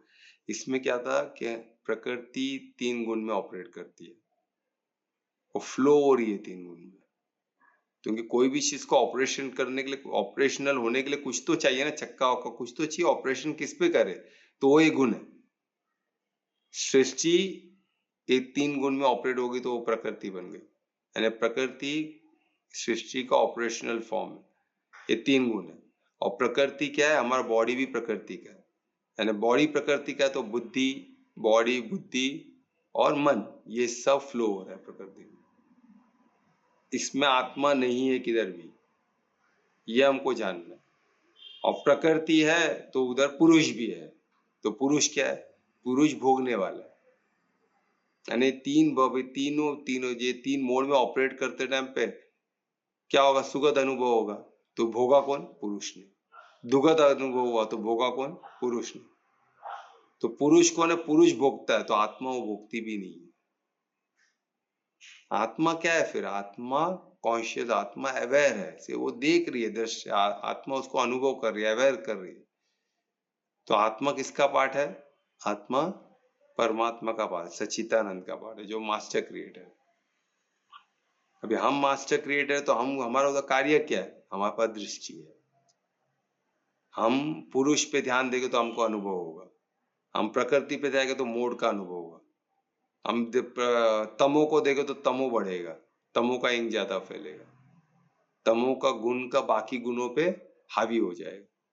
तो पमो, हम वो चक्का चला रहे, तमो का चक्का चला रहे, तो हमारी दृष्टि उधर है, हम क्रिएटर, हमारी दृष्टि जिधर है वो चलेगी।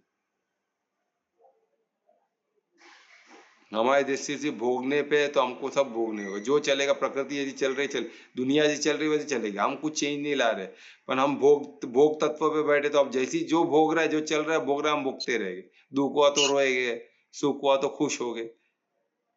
हम हमारी दृष्टि उधर, तो हमको अनुभव होगा। अगर हमारी दृष्टि उधर नहीं है, हमारी दृष्टि, तो हमको पता चलेगा पुरुष एंजॉय कर रहा है, वाह वेरी गुड, पुरुष एंजॉय कर रहा है ना, वेरी गुड, करने दो एंजॉय में तो कोई प्रॉब्लम नहीं। उसको दुख हो रहा है तो क्यों दुख हो रहा है, ये तो ड्युअलिटी में है ही ना, आज रात है तो कल दिन होगा, उसमें क्या प्रॉब्लम है, कुछ प्रॉब्लम नहीं है। ओके, आज उसको तकलीफ है तो कल अच्छा होगा।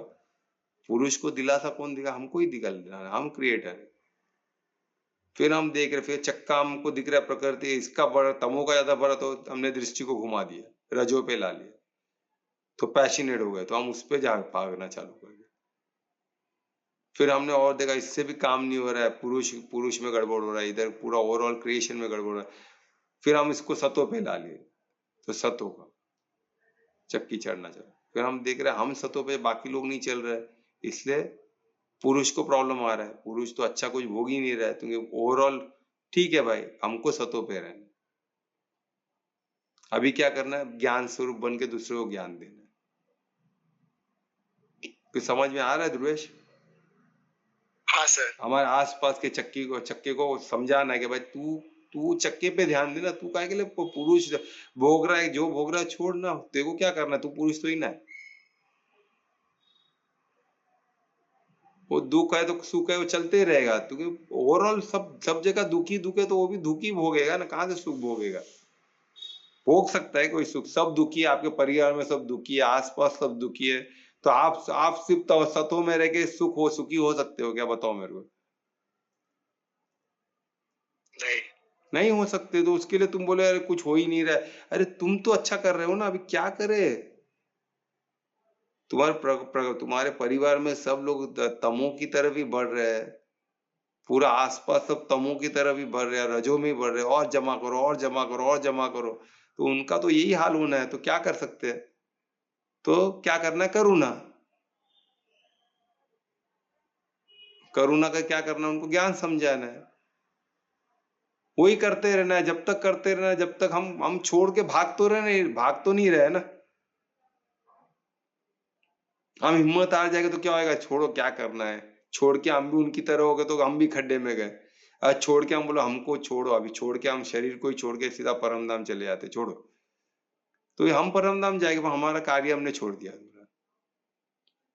तो हमको वो नहीं, हमको क्या करना है? हम सतों पे रहेंगे, पर हमारा ध्यान किधर है? कृष्ण पे है। कृष्ण का, कृष्ण किधर है? कृष्ण की एनर्जी हमें फील हो रही है भाई, वो है किधर? उस एनर्जी को लाओ, उस एनर्जी को अट्रैक्ट करोगे। देखो हम चक्का घुमा रहे सत होगा, और क्या सोच के घुमा रहे? घमंड में नहीं घुमा रहे कि मेरे को सब आ गया, अरे हम तो है। हम घुमा तो कि मेरा दृष्टि उधर है बस। वो भी प्रकृति का चल रहा है ना, हम क्या चला रहे? हम गाड़ी सतों में चला रहे, तो उसका क्या घमंड? हम काम ही चलाना है बस। हम तमो की जगह में रजो नहीं सतो चला रहे, बस क्या कर रहे हैं? हम सतो चला रहे। फिर भी को पुरुष द्रोह हो रहा है, तो मैं क्या करूं? पुरुष को सुख नहीं महसूस हो रहा है, मैं क्या करूं? क्योंकि बाकी लोग सब गड़बड़ है, तो पुरुष को मैं दिलासा दे रहा हूँ, आएगा दिन, अच्छे आएगा, हम कोशिश कर रहे हैं। तो कृष्ण आ रहे हैं, कृष्ण आ रहे तो उसकी लीला हम सोच रहे, तो उसके पुरुष को उम्मीद तो है ना, वो देख रहा है भाई कृष्ण आ रहे तो लीला तो अद्भुत होने वाली है भाई। तो वो सोच मात्र से थोड़ी तो उम्मीद रहेगी उसको। तो फिर सतो चलाते रहो, चलाते फिर जब बाकी लोग हमको देखा देखी, बाकी लोग ने भी चालू कर दिया सतो चलाना। ज्ञान आते हैं तो सब वही करेंगे, तो हमारा काम ही वही है। हम गलत जगह पे फंस रहे हैं, तो सब करते करते करते हम आस पास के लोग कर दिए। हमको पूरी दुनिया को नहीं करना, हम आस पास में एक केंद्र बिंदु बनाना। एक केंद्र बिंदु बन गया, वहां तो कृष्ण आ गए। और कृष्ण आ गए तो कृष्ण की लीला तो अद्भुत है ना भाई। वो पूरी दुनिया को वो केंद्र बिंदु बन गया, वहां से जो उनका जो रीच निकलेगा, उनका जो, जैसे सच्चिदानंद है परमात्मा, तो वहां से सच्चिदानंद स्वरूप पूरा अखंड ब्रह्मांड में जा सकता है। तो सृष्टि अर्थ क्या है? और पूरे अर्थ को बोलते ना, पूरे सबको खट खट खट खट लाइन में लाने कितना टाइम लगेगा? वो तो मास्टर क्रिएटर ना, वो एक चुटकी बजा सब लाइन पे आ जाएगा। नहीं आना, सबके सब निमित्त बन जाएंगे, कुछ ना कुछ के निमित्त बन जाएंगे। जैसे कर्ण निमित्त बने ना, अर्जुन निमित्त बन गए। वैसे एक ने बोले ना, एक बहुत बड़े ऋषि ने, अभी सोचो, नरेंद्र मोदी ध्वजारोहण के बाद किधर गए? कर्नाटक गए। कर्नाटक में गीता पाठ हुआ, वो तो मैं भूल गया। गीता पाठ इतना अद्भुत, 1 लाख लोगों ने गीता पाठ किया। ये कोई कम है क्या? 1 लाख लोगों ने गीता पाठ किया एक साथ, और उसमें नरेंद्र मोदी भी एक थे। ये सब प्रमाण है कृष्ण की एनर्जी काम आ रही है, हमारा मेहनत सफल हो रहा है। हम कृष्ण एनर्जी को ला रहे, खींच रहे। अगर तुम लोग को नहीं अनुभव हो रहा तो तुम लोग कभी सोचो तो सही, हम खींच रहे हैं यार, कोई और तो ही ना खींच रहा, हम ही खींच रहे हैं। तो कृष्ण को बुलाने कोई, मैं सब बोल रहे सबको कुछ और, सब कृष्ण और कृष्ण की मेहनत से हम कर रहे हो, कोई नहीं कर रहे। ये हमारा अनुभव है, हम कृष्ण के एनर्जी को खींच रहे, और कोई नहीं खींच रहे। हम 4-5 जन खींच रहे, तो भी आना पड़ रहा है ना उनको। इतनी शक्ति हमारे में, हम कोई कम थोड़ी ना है। तो वो खींच रहे तो हमको आसपास सब दिख रहा है। जब तक हमने नहीं चालू किया तो कुछ तो नहीं हो रहा था। हमने चालू किया, उसके बाद ही सब हो रहा है। तो अब 1 साल का मत पकड़ो, उसके पहले से, जब से हम काफी काफी टाइम से हम कर रहे हैं, जब से चालू किए तब से ये हो रहा है। और ये प्रमाण बढ़ते बैठा, क्योंकि हमारी टीम बढ़ते बैठी है। पहले 1 से 2, 2 से 3, 3 से 4, 4 से 5, सब बढ़ते बैठे। तो ये खींच रहा है, और ये खींचने का हमको रिजल्ट मिल रहा है। उन लोगों को नहीं समझ में आएगा, उन लोग अपना देख रहे हैं। उन लोगों को कृष्ण को नहीं लाना है, कृष्ण का काम हो गया बोल रहा है, कृष्ण नहीं आने वाले उनके हिसाब से। पर कृष्ण को ही आना पड़ेगा, तुम्हें मैजिक वही कर सकते हैं। लीलाधर सिर्फ कृष्ण ही है। कृष्ण के भले उनको अलग नाम से बुलाए कोई, पर लीलाधर तो वो एक ही एनर्जी है। उनको ही आना पड़ेगा, उनको ही लाना पड़ेगा, और कोई दूसरा तरीका है नहीं। ठीक है, तो खुद के शक्ति को पहचानो, हमारे में शक्ति है कि हम ला सकते हैं। और कृष्ण ने 1,00,000 गीता पाठ हुए, उसमें नरेंद्र मोदी थे, और नरेंद्र मोदी को वहां के ऋषि ने क्या बोला, वहां के जो मुनि थे, जो हेड है, उन्होंने क्या बोला, वहां के गुरु ने बोला कि वो गीता, वो बोले कि आप ही अर्जुन हो। सोचो, नरेंद्र मोदी को अर्जुन बोल के संबोधित किया। अभी सोचो, अर्जुन तभी के अर्जुन कैसे थे, अभी के अर्जुन कैसे, फर्क है ना। तो यही ऐसी, अभी इनका नाम नरेंद्र, और नरेंद्र, अर्जुन का नाम ही नरेंद्र है, बोल रहे, नरेंद्र भी अर्जुन का ही नाम है। ये अद्भुत हो रहा है, सब मैजिक है, इसको सब समझना हमको मॉर्निंग में उठ के साधना पड़ेगा, कोई तरीका है नहीं। और ये सब प्रमाण है, प्रमाण मान के चलो, और खुद हमसे हो रहा है, हम कर रहे हैं, ये चीज क्लियर होना चाहिए। ये कब अनुभव होगा, जब आपको ये चीज फील होगा, आपने कुछ मांगा और हो रहा है, तभी तो होगा ना। अब सुबह उठ के मांगो, तो आपसे खुद का मांगना छोड़ दो, अभी खुद का ही मांगो, और सृष्टि के लिए भी, ये सब कृष्ण को भी बुलाओ, तो कृष्ण आपको अनुभव, मैं आ रहा हूँ बेटा, बस और थोड़ा मैं पहुंच ही गया, केंद्र तो बना। और केंद्र बनने के लिए हमको एक गोपिका से काम नहीं चलेगा, हमको थोड़ा ज्यादा चाहिए, क्योंकि शक्ति एक में हम में कितनी हो सकती है, पर ज्यादा गोपिका मिलके बुलाए तो कृष्ण को आना ही होगा, उसके भी कार्य नहीं होने। और केंद्र बिंदु बन गया तो वहां से एक्सपांड, धन धन धन धन बोलते ना, महाभारत कितने दिन में खत्म हो गए, तो उसी तरह उतने दिन में स्थापना हो जाएगी। पूरे अखंड अखंड ब्रह्मांड तो सब परफेक्ट है, अर्थ में ही प्रॉब्लम है ना, तो ये अर्थ में ही प्रॉब्लम सही हो जाएगा, और यहाँ ही सब कुछ होने वाला है। ठीक है, तो उसका प्रमाण, ये सब कुछ चीज को साधो, फिर खुद का महत्व मालूम पड़ेगा, हम क्या, हम कोई ऑर्डिनरी नहीं है। ठीक है, हमारे में वो शक्ति है, हम खुद को ऑर्डिनरी समझे, बॉडी समझेंगे तो ऑर्डिनरी है ना।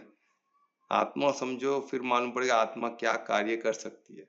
आत्मिक दृष्टि का महत्व तो समझो, आत्मा की दृष्टि कहती है, अरे क्या वंडरफुल है।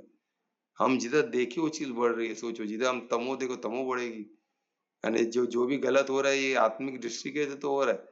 रजो तो रजो, हम इतना सब अचीवमेंट हुआ है, कैसे हुआ है, सिर्फ दृष्टि से। कर तो प्रकृति, हम कुछ कर ही नहीं रहे, हम सिर्फ दृष्टि दे रहे, बस उधर दृष्टि दे दी तो वो बढ़ना चालू हो गया, प्लेन बढ़ रहा है, टावर्स बन रहे, सब बनी रहे ना। हमने दृष्टि हटा दी सतों पे की, तो स्वर्ग बनना चालू हो जाएगा, ये बिल्डिंग सब गुल हो जाएगी, ये गंदगी है सब। ये सब तो सृष्टि को घात करने वाली चीज है, ये सब बनने जितना समय लगा ना, इसको सुधरने टाइम नहीं लगेगा। सोचो हजारों साल से, अच्छा तो कुछ ये जो टावर्स और ये जो आपको दिख रहा है, ये कलयुग कितना साल का है, कुछ साल का ही है ना। उसको जितना साल इसको लगा, उससे जल्दी इसको दूंगे। शंकर जी कुछ कम है क्या, वो एक चुटकी में सबको चेंज कर सकते हैं, सबको फ्लैट कर सकते हैं, और ब्रह्मा क्रिएट कर सकते हैं एक झटके में।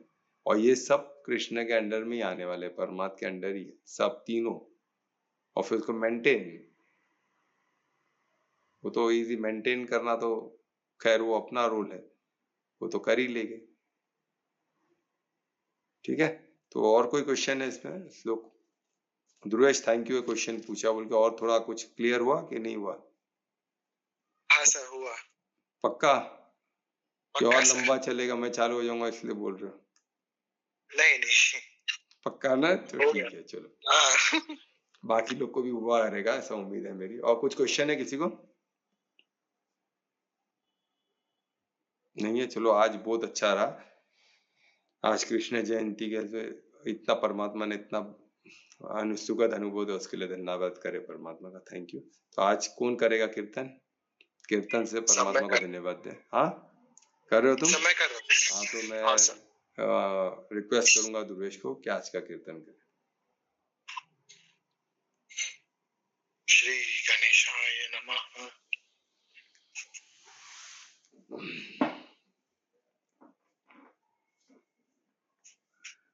सहस्र सहस्रादि संवत्सरा पूर्वं नर ज्ञान उद्धारणाय समर्पितम् आदियोगिनाद्यं सप्तर्षिभ्यो भूदितम् अतिश्रेष्ठम् इदं विशालं विज्ञानम् आदियोगिनम् प्रणमाम्यहम् आदियोगिनम् प्रणमाम्यहम् आदियोगिन् नमस्त्युभ्यं प्रसीद योगेश्वर जन्म मरणोऽलङ्कृत महाकाल नमस्तुते आदियोगिन् नमस्त्युभ्यं प्रसीद योगेश्वर जन्म मरणोऽलङ्कृत महाकाल नमस्तुते ज्ञानशृङ्गवृषरूढं पञ्चण्ड विश्वेश्वरं जटाजूटं भस्माङ्गं यादियोगिनं प्रणमाम्यहम् पृथ्वीतेजोदकं वायु वशीकृतम् आकाश च महाभूतेश्वरं देवम् आदियोगिनम् प्रणमाम्यहम् पृथ्वीतेजोदकं वायु वशीकृतम् आकाश च महाभूतेश्वरं देवम् आदियोगिनम् प्रणमाम्यहम् निर्गुणं त्रिगुणं पारं रुद्रहर सदाशिवं बन्धपाशहरं देवम् आदियोगिनं प्रणमाम्यहम् निर्गुणं त्रिगुणं पारं रुद्रहर सदाशिवं बन्धपाशहरं देवम् आदियोगिनं प्रणमाम्यहम् त्रिनेत्रं योगविज्ञानमोक्षदं सप्तऋषिभिर्वन्दितम् आदियोगिनं प्रणमाम्यहम् आदियोगिनं प्रणमाम्यहम् आदियोगिनं प्रणमाम्यहम् सांब सदाशिव शंभो शंकर शरणं तव चरणं हर हर महादेव। बहुत अच्छे दुर्वेश, हर हर महादेव। देखो इतना अच्छा श्लोक है, ये पहली टाइम सुनाओ मैं, इतना अद्भुत दुर्वेश ने सुना है। इसमें देखिए आदि योगी की बात हुई है, हमें भी आदि योगी बनना है और निर्गुण, हमको निर्गुण होना है। गुण हम नहीं है, ये गुण प्रकृति का है, तो हमको निर्गुण होना है ना। कितना अद्भुत देखो श्लोक ही हमको बता रहा है ना। तो हमको क्या होना, आदि योग है ना। योग योग कैसे, आत्मा से कनेक्ट होना है पहले, फिर आत्मा से परमात्मा, और निर्गुण होके कार्य करना है, दृष्टा भाव रख के।